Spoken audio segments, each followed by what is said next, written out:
పండగలు చేసుకుంటున్నారా? చేసుకొనివ్వండి. 151 నుంచి 140కి వచ్చారు. 11కి వచ్చారు. అంటే 140 కోల్పోయారు. ఇక్కడ ఒక ఎమ్మెల్సీ గెలిచారు.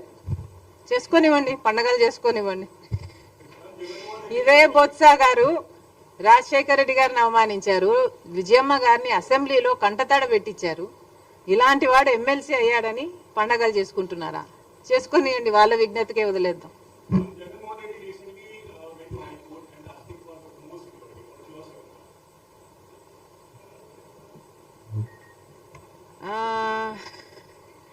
I am not aware of the security he has right now. Oh, he has Z+. I do not see the need for additional security then. అందరికీ నమస్కారం. తెలుగుదేశం పార్టీ ఆధ్వర్యంలో కూటమి అధికారంలోకి వచ్చి 3 నెలలు దాటిపోయింది.